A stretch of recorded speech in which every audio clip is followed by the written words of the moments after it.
lovers, how are you guys doing today? So I'm excited for this video because literally this morning I was sitting at my table eating breakfast and I was watching YouTube as I do in the morning normally, and I was watching Paulina's beauty, her videos, and I was kind of just creeping on a few different ones, and I saw that she did a video on stuff that she anti-hauled and then bought, and I was like, that's a brilliant idea. I've thought about it to myself a little bit, like that there's certain products I know that I anti-hauled and then ended up buying, but I went ahead and I like skimmed through all my anti-hauls that I've ever filmed, and I found 1, 2, 3, 4, 5/6 products depending on how you categorize it, that I originally anti-hauled and then I bought, so I figured this would be a good video to do. So I will definitely leave Paulina's video down below so you guys can go ahead and check her out.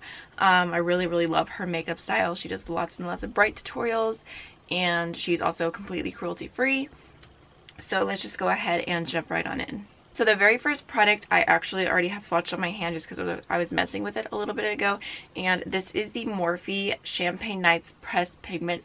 And when these pressed pigments originally came out, I like completely anti-hauled every single one because I was like, every time Morphe releases something, it was like every single influencer was talking about it, especially at that time. It felt like everyone was doing the same videos, so I was like just like completely tired of hearing about these pigments before they even launched. However, a few months later, I was watching Nikki tutorials, and she said that she likes using this particular shade as a highlighter, and she's like the queen of highlighter. She's pretty fair. I think she might be like a shade darker than me, but for the most part her recommendations do work. So I was like, you know what, I will try it as a highlighter. So I ended up picking it up, and I think it was maybe like $6, so not bad at all. And I mean, it's a small size, but still plenty of room to stick a highlight brush in it. So here's what it swatches like. It's a very like light pinky shade, and I do like it, but I wouldn't say I love it. I definitely could have gone without it. It's a very powdery formula when you swatch it, and when you put your brush in, there's a lot of kickback, but it does work. It blends into the skin really pretty. It is a nice highlighter if you want just something really easy on a budget and you're super fair. So yeah, ended up picking up just one of them. So another thing that I anti-hauled was the entire Beautifully Precise brush line from e.l.f. Cosmetics, and that's because it was like really expensive for e.l.f. and if you notice, their prices keep going up, and I'm not saying that they're super expensive. I do appreciate that they're a cruelty-free brand, but I just feel like, I don't know, like I'm not paying like $15 for an e.l.f. brush. So I, like I said, anti-hauled all of those, but I kept hearing people rave about this specific one, and I'm not sure if they have the name on here. I think it's just like called, oh, it's the 202 Beautifully Precise pencil brush, and I actually really like this brush. I got it because, like I said, people kept talking about it. The person I can definitely think the most of would be Kathleen Lights, and I definitely think it's worth it. It's like maybe like $6, and it does actually feel kind of cheap. Like the whole like clear plasticky like idea, like I don't know, it doesn't feel super nice. But the actual brush is great because it comes to a very nice point, but it's not too stiff either, so you can get underneath the lower lash line like really well. I also really like it for doing the inner corner highlighter, for doing the brow bone highlighter. Like I've used this brush where I'll like do like one shade on the lower lash line, I'll wipe it off, I'll do another shade, I'll wipe it off, I'll do my inner corner highlight. Like I have used this for so much. I've even highlighted my nose with this one, so I do really like this, and I'm glad that I ended up buying it.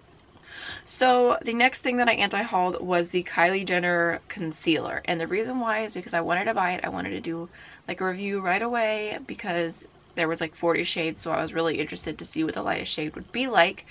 So I ended up, I like had the alarm set for the launch, and then I went to add it in my cart, and I saw that shipping was like $9 or something, and I was like, I'm not gonna pay $29 for a concealer I don't know if I'm gonna like, because I love the Tarte Shape Tape so much, and I'm like, I could buy a bottle of a concealer that I completely love, or I could try something new that I can't return. So it was kind of just like, I'm gonna wait it out. So I really did want to try it, I just didn't want to pay the money for it basically. However, she released another set or launch or whatever, I think it was like glitter eyeshadows, and I was like, you know what, I'm gonna go ahead and try the concealer since I can get free shipping if I buy more than one thing. And I had a $10 off coupon code from Kylie as well, so in my head I figured I got this for $10 basically.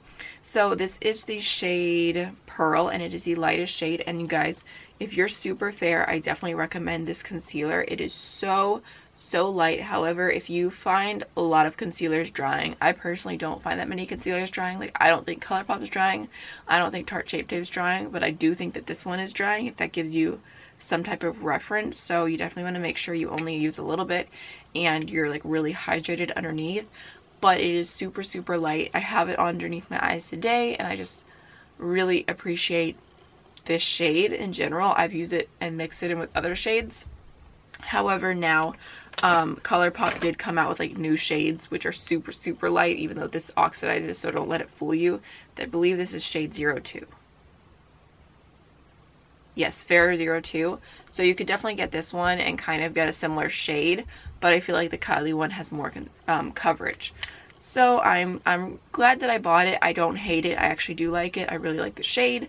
So the next two products that I anti-hauled, but I ended up buying, is the Stila Shimmer and Glow shadows. And I said I was not going to pay for these because I did not want to pay full price for just a shimmery eyeshadow, like $24 for a shadow that shimmers. Like, you can get that in like most palettes, especially if you spray your brush, which I still stand by that.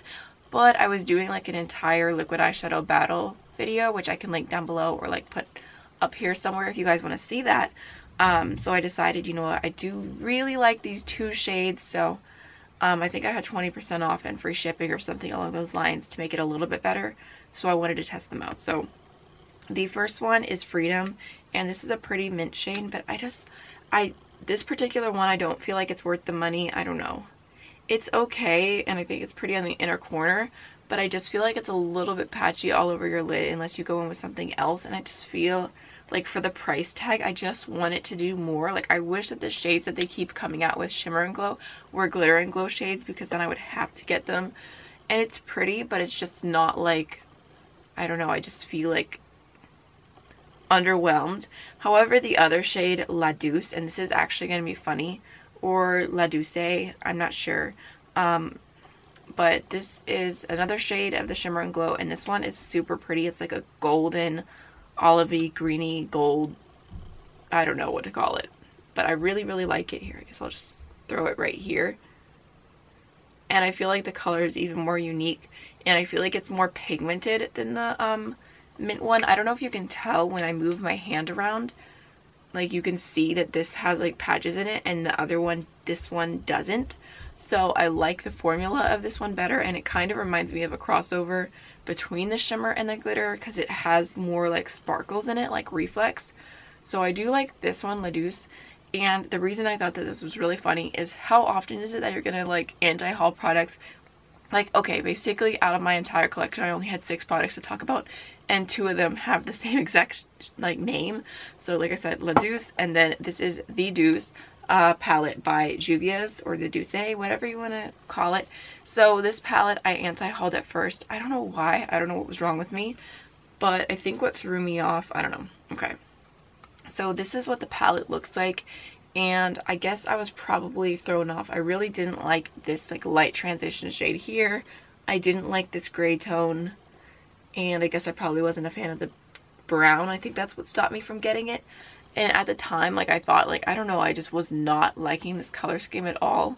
But now it's one of my favorite palettes from Juvia's Place. I really love it. I think it's so beautiful, and it's such a fun, different, unique color scheme. It's so funny how like within like 6 months your makeup style could change so much. But I do really like this palette. I think it's beautiful. Like, I don't know how I could have not bought it right away.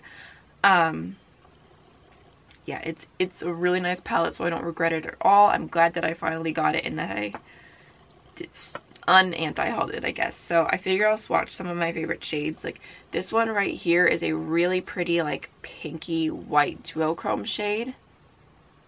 It has like kind of like a lavender reflex, and then this is like a really pretty coral shade.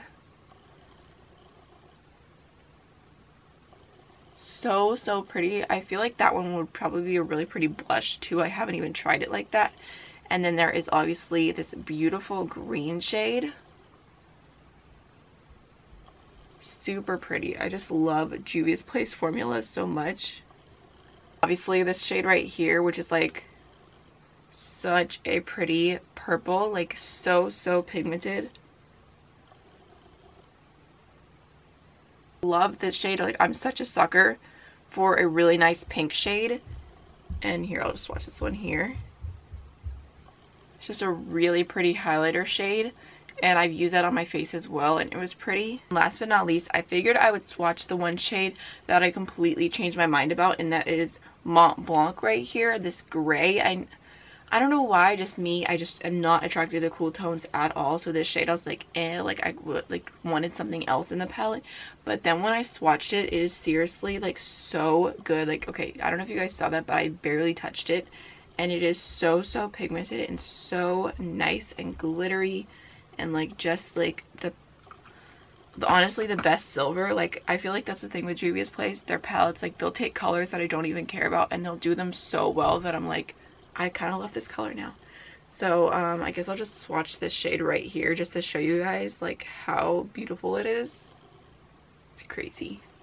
Well, I have like eyeshadow like literally all over now, but that's okay. So those are the products that I changed my mind about. I think I could definitely live without the Morphe pigment and maybe the Shimmer and Glow in Freedom, even though I still really like the color. But for the most part, I'm glad I did change my mind. So I hope you guys enjoyed this video. And like I said, definitely check out Paulina. I'll have her link down below. And that's everything. So don't forget to like, comment, and subscribe. And I'll see you in the next one. Bye.